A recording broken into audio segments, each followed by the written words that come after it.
आज से 44 साल पहले पाकिस्तान की अदालतों ने मुल्क के वजीर आजम जुल्फिकार अली भुट्टो को फौजी आमरीत के दौरान सजाए मौत सुनाई। बाद में इस फैसले के तहत उन्हें फांसी भी दे दी गई और जुल्फिकार अली भुट्टो को दी गई इस सजाए मौत को आज तक अदालती कत्ल करार दिया जाता है। जबकि आज सुप्रीम कोर्ट के 9 रुकनी बेंच ने आसिफ अली जरदारी की तरफ से दायर करदा भुट्टो केस से मुतालिक सदारती रेफरेंस पर समाअत की है और अदालती कार्रवाई देखने के लिए बाकायदा पीपल्स पार्टी के चेयरमैन बिलावल भुट्टो जरदारी और साबिक सदर आसिफ अली जरदारी भी कमरा अदालत में मौजूद थे और बिलावल भुट्टो ने इस केस में फरीक बनने की दरख्वास्त भी दायर कर दी है। साथ ही अटॉर्नी जनरल ने आज अदालत में वाजे किया है कि उन्हें हिदायत मिली है कि हुकूमत इस रेफरेंस को चलाना चाहती है। इसके अलावा अहमद रजा कसूरी भी आज की समाअत में पेश हुए, जिनके वालिद के कत्ल के इल्जाम में जुल्फिकार अली भुट्टो को फांसी की सजा सुनाई गई थी और उन्होंने अदालत से दरख्वास्त की कि इस केस में उन्हें भी सुना जाए। साथ ही अदालत ने इस केस की बराह रास्त नशरियात दिखाने की मंजूरी भी दे दी और इस केस में 9 अदालती मुआवनीन भी मुकर्रर करने का फैसला करते हुए अदालत ने केस की मजीद समाअत जनवरी के दूसरे हफ्ते तक मुलतवी कर दी है और कहा है कि जनवरी से सदारती रेफरेंस की समाअत रोजाना की बुनियाद पर होगी। आज की समाअत में जुल्फिकार अली भुट्टो के केस से मुतालिक जियो न्यूज़ पर चलने वाले इंटरव्यूज का जिक्र भी हुआ और फिर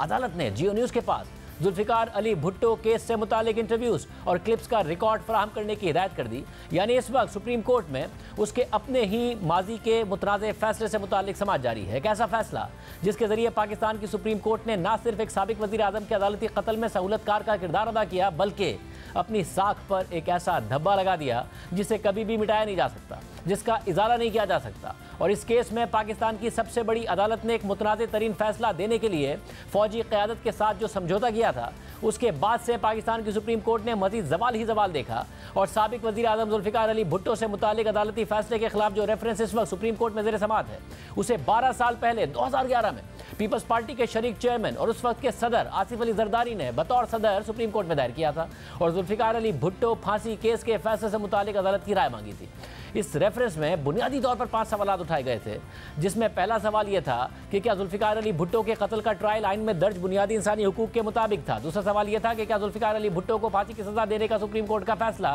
अदालती नज़ीर के तौर पर सुप्रीम कोर्ट और तमाम हाई कोर्ट्स पर लागू होगा, अगर नहीं तो इस फैसले के नताइज क्या होंगे। रेफरेंस में उठाया गया तीसरा सवाल यह था कि क्या जुल्फिकार अली भुट्टो को सजाए मौत सुनाना मुनसिफाना फैसला था, क्या जुल्फिकार अली भुट्टो को सजाए मौत सुनाने का फैसला जानिबदाराना नहीं था। चौथा सवाल यह था कि क्या जुल्फिकार अली भुट्टो को सुनाई जाने वाली सजाए मौत कुरानी अहकामात की रोशनी में दुरुस्त है। और 5वां सवाल यह था कि क्या जुल्फिकार अली भुट्टो के खिलाफ दिए गए सबूत और गवाहान के बयानात उनको सजा सुनाने के लिए काफ़ी थे। इस रेफरेंस पर 11 नवंबर 2012 को आखिरी समाअत हुई थी और फिर 11 साल तक ये रेफरेंस किसी भी चीफ जस्टिस ने समाअत के लिए मुकर्रर ही नहीं किया और अब इन सवालात पर मबनी रेफरेंस पर इस वक्त सुप्रीम कोर्ट में समाअत जारी है। मगर सवाल यह है कि वो कौन सा केस है जो जुल्फिकार अली भुट्टो के कत्ल की वजह बना और उस वक्त की हाई कोर्ट से लेकर सुप्रीम कोर्ट तक ने क्यों और कैसे इसमें सहूलतकारी का किरदार अदा किया, इसका जायजा लेते हैं। 1965 की पाक भारत जंग के बाद उस वक्त के वजीर खारजा जुल्फिकार अली भुट्टो ने जनरल अयूब से अपने रास्ते जुदा कर लिए और पाकिस्तान पीपल्स पार्टी के नाम से अपनी एक जमात बनाई, जिसे अवाम में बहुत मकबूलियत मिली। पाकिस्तान में 1970 के इलेक्शन से पहले कसूर से ताल्लुक रखने वाले सियासतदान अहमद रजा कसूरी ने जुल्फिकार अली भुट्टो की पीपल्स पार्टी में शमूलियत इख्तियार की और लाहौर से पार्टी टिकट पर कौमी असम्बली का इलेक्शन भी जीता। मगर जब पाकिस्तान पीपल्स पार्टी 1972 में इख्तियार में आई तो पीपल्स पार्टी के अंदर जुल्फिकार अली भुट्टो से नाराज लोगों का एक छोटा सा ग्रुप बन गया, जिसकी क़यादत अहमद रजा कसूरी कर रहे थे, जो जुल्फिकार अली भुट्टो की मुख्तलिफ पॉलिसीज़ के नाकिद बन गए। और फिर 11 नवंबर 1974 को अहमद रजा कसूरी अपने घर वालों के साथ लाहौर में शादमान कॉलोनी से मॉडल टाउन में वाक़ अपने घर जा रहे थे तो उनकी गाड़ी पर मुख्तलिफ अतराफ से फायरिंग हो जाती है और अहमद रजा कसूरी गाड़ी रोकने की बजाय सर नीचे करके उसे चलाते रहे। इसी दौरान अहमद रजा कसूरी के साथ गाड़ी की फ्रंट सीट पर बैठे उनके वालिद नवाब मोहम्मद अहमद कसूरी उनके कंधे पर आ गिरे, क्योंकि नवाब मोहम्मद अहमद खान के सर में गोलियां लग चुकी थीं और वो खून में लथपथ हो चुके थे। और फिर उनके बेटे तेज़ी के साथ गाड़ी लाहौर के यूनाइटेड क्रिश्चियन अस्पताल ले जाते हैं और वहाँ नवाब अहमद खान कसूरी का ऑपरेशन शुरू कर दिया जाता है। और इसी दौरान पुलिस एहलकार भी अस्पताल पहुँच जाते हैं और उस वक्त के इलाकाई SHO अब्दुल हई नियाज़ी अहमद रजा कसूरी से पूछते हैं कि आपको इस हमले के पीछे किस पर शक है, तो अहमद रजा कसूरी इस सवाल के जवाब में जुल्फिकार अली भुट्टो का नाम ले देते हैं। मुकदमा दर्ज करने की तफसीलात अहमद रजा कसूरी ने खुद एक इंटरव्यू में बताई, यानी खुद अहमद रजा कसूरी के मुताबिक जुल्फिकार अली भुट्टो साहब की इजाज़त से ही उनका नाम यानी मुल्क के वज़ीर आज़म का नाम इस FIR में डाला गया। अहमद रजा कसूरी के वालिद के कत्ल की इब्तिदाई तौर पर तहकीकात उस वक्त के DSP अब्दुल अहद कर रहे थे, लेकिन 1975 में जब उनका इंतकाल हो गया तो ये जिम्मेदारी स्पेशल ब्रांच के मोहम्मद वारिस को सौंप दी गई। फिर अक्टूबर 1975 में तहकीकाती अफसर मोहम्मद वारिस की सिफारिशात पर केस ये कहकर दाखिल दफ्तर कर दिया गया कि मुल्जिमान का सुराग नहीं लगाया जा सका। फिर 5 जुलाई 1970 को फौजी आमिर जनरल ज़ियाउल हक ने जुल्फ़िकार अली भुट्टो की हुकूमत का तख्ता उलटकर मुल्क में मार्शल लॉ नाफिज कर दिया और दावा किया कि वो 90 दिन के लिए आए हैं और 90 दिन में इलेक्शन करवा कर मुल्क में जमहूरियत बहाल कर देंगे। लेकिन ज़ियाउल हक अंदर ही अंदर एक अलग मनसूबा बंदी करके आए थे और उनकी ये मनसूबा बंदी रंग भी लाई। मार्शल लॉ के फौरी बाद अचानक अहमद रज़ा कसूरी के वालिद के कत्ल से मुताल्लिक FIR पर तेजी से काम शुरू हो गया और फिर जनरल ज़ियाउल हक की तरफ से जुल्फ़िकार अली भुट्टो की हुकूमत गिराने के 2 महीने बाद यानी सितंबर 1977 को 3 साल पुरानी FIR का सहारा लेकर जुल्फ़िकार अली भुट्टो को गिरफ्तार कर लिया गया। लेकिन जुल्फ़िकार अली भुट्टो की गिरफ्तारी के 10 दिन बाद लाहौर हाई कोर्ट के जज जस्टिस KM समदानी ने जुल्फ़िकार अली भुट्टो को जमानत पर रिहा कर दिया, जिसके नतीजे में मुबैना तौर पर जस्टिस समदानी को फौरी तौर पर ओहदे से हटा दिया गया और 3 दिन बाद जुल्फ़िकार अली भुट्टो को दोबारा इसी केस में मार्शल लॉ के तहत गिरफ्तार कर लिया गया। इसी दौरान लाहौर हाई कोर्ट में नए जजेस तैनात हुए और ज़ियाउल हक के मार्शल लॉ में लाहौर हाई कोर्ट के जज मौलवी मुश्ताक हुसैन को लाहौर हाई कोर्ट का चीफ जस्टिस बना दिया गया। अहम बात यह है कि मौलवी मुश्ताक, जिनका ताल्लुक जनरल ज़िया के आबाई शहर जालंधर से था, उनकी ख्वाहिश के बावजूद उन्हें जुल्फ़िकार अली भुट्टो ने अपनी हुकूमत में लाहौर हाई कोर्ट का चीफ जस्टिस नहीं बनने दिया था और इसी वजह से वो जुल्फ़िकार अली भुट्टो से नाराज़ थे। लेकिन ज़ियाउल हक ने जुल्फ़िकार अली भुट्टो की हुकूमत का तख्ता उलटकर जैसे ही 3 साल पुरानी FIR पर उनके खिलाफ कार्रवाई आगे बढ़ाई तो जनरल ज़िया ने मौलवी मुश्ताक हुसैन के ज़ाती इनात का फ़ायदा उठाकर उन्हें लाहौर हाई कोर्ट का चीफ जस्टिस बना दिया। इसी दौरान अहमद रज़ा कसूरी, जिन्होंने लाहौर की सेशन अदालत में अपने वालिद के खिलाफ प्राइवेट कंप्लेंट फाइल की थी और उसमें जुल्फ़िकार अली भुट्टो को मुलजिम के तौर पर नामजद किया था, लेकिन जैसे ही इस केस में शहादतें रिकॉर्ड होना शुरू हो गई तो अहमद रज़ा कसूरी ने मुलजिम के ताकतवर होने की बुनियाद पर यह मुकदमा लाहौर हाई कोर्ट में मुंतकिल करने की दरख्वास्त दायर कर दी और फिर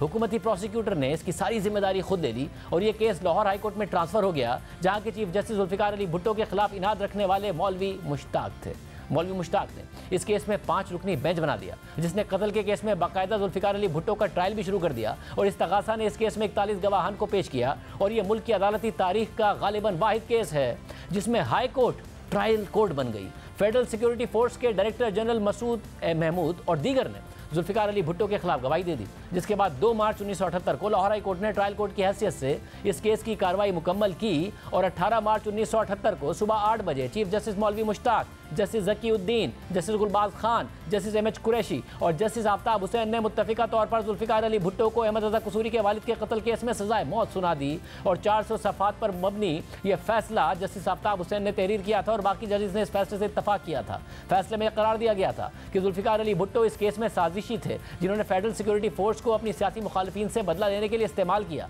हाई कोर्ट के फैसले के बाद जुल्फ़िकार अली भुट्टो के खानदान ने सुप्रीम कोर्ट में उसे चैलेंज किया, जहां मई 1978 में 9 जजेस के सामने ये केस समाअत के लिए मुकर्रर हुआ। वो 9 रुकनी bench chief justice Anwarul Haq समेत justice Mohammad Akram, justice Dorab Patel, justice Abdul Haleem, justice Naseem Hasan Shah, justice Ghulam Safdar Shah, justice Karam Elahi, justice Wahiduddin और जस्टिस कैसर खान पर मुश्तमिल था। मगर chief justice supreme court justice Anwarul हक, जो ज़ियाउल हक के करीब समझे जाते थे, उन्होंने केस की समाअत जुलाई 1978 तक मुलतवी कर दी, क्योंकि तासुर यह था कि इस 9 रुकनी बेंच में से 5 जजेस जुल्फ़िकार अली भुट्टो के खिलाफ दिए जाने वाले सजाए मौत के फैसले के खिलाफ हैं, जिसमें जस्टिस कैसर खान और जस्टिस वहीदुद्दीन भी शामिल थे। मगर जैसे ही दोबारा इस केस की समाअत शुरू हुई तो जस्टिस कैसर खान रिटायर हो चुके थे और जस्टिस वहीदुद्दीन बीमार पड़ गए थे और अब तक ये तनाज़ा बरकरार है कि जस्टिस वहीदुद्दीन क्या वाकई में बीमार हुए थे या जनरल ज़िया ने उन्हें इस केस से अलहदा होने के लिए कह दिया था, क्योंकि वो लाहौर हाई कोर्ट के फैसले के खिलाफ थे। बहरहाल इन दोनों जजेस की अदम मौजूदगी में 6 फरवरी 1979 को सुप्रीम कोर्ट ने 4-3 के तनासुब से जुल्फ़िकार अली भुट्टो को मुजरिम करार दे दिया और उनकी सजाए मौत बरकरार रखी। अक्सरियती जजेस में जस्टिस अनवारुल हक, जस्टिस करम इलाही, जस्टिस नसीम हसन शाह और जस्टिस मोहम्मद अकरम शामिल थे, जबकि फैसले से इख्तलाफ करने वाले जजेस में जस्टिस दुराब पटेल, जस्टिस गुलाम सफदर शाह और जस्टिस मोहम्मद अलीम शामिल थे। फैसले के बाद जुल्फ़िकार अली भुट्टो के खानदान के पास फैसले के खिलाफ नज़रसानी की दरख्वास्त दायर करने के लिए सिर्फ 7 दिन थे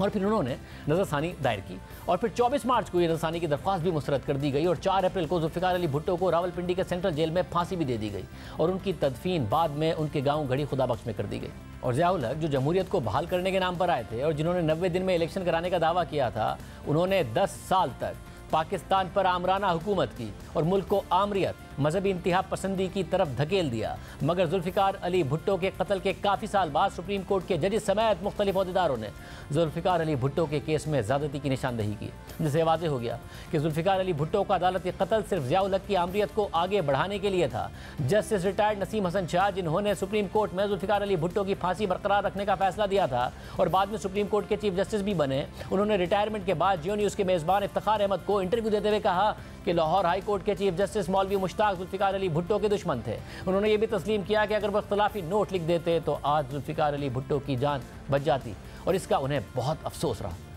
इस इंटरव्यू में जस्टिस नसीम हसन शाह ने यह भी तस्लीम किया कि नौकरी का मसला आता है तो तमाम जज साहिबान इतने बहादुर नहीं होते।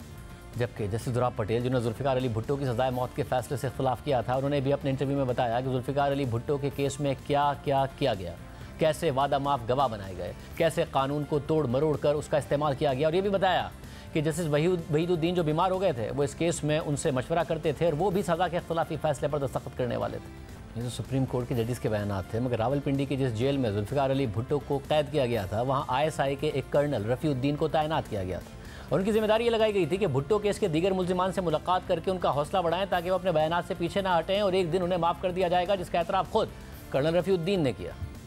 इसके अलावा पाकिस्तान के मुमताज़ शायर अहमद फराज ने PTV को इंटरव्यू देते हुए कहा था कि मार्शल लॉ से पहले ज़ियाउल हक ने उन्हें मुलाकात के लिए बुलाया और उन्होंने जुल्फिकार अली भुट्टो की बहुत तारीफ़ें की, मगर अगले ही हफ्ते उनकी हुकूमत गिरा दी। इसके अलावा जनरल फैज़ अली चिश्ती, जो 1977 में ज़ियाउल हक के मार्शल लॉ के लिए रास्ता हमवार कर रहे थे, उन्होंने अपने एक इंटरव्यू के दौरान ये तस्लीम किया कि मार्शल लॉ से एक दिन पहले यानी 4 जुलाई तक हुक्म था कि वज़ीर आज़म के घर तक कोई ना पहुँचे और 5 जुलाई तक जब मार्शल लॉ लगा तो हुक्म मिला कि वज़ीर आज़म के घर से बाहर कोई ना निकले। और इस सब के बाद जनरल ज़ियाउल हक ने जुल्फिकार अली भुट्टो को अदालत के ज़रिए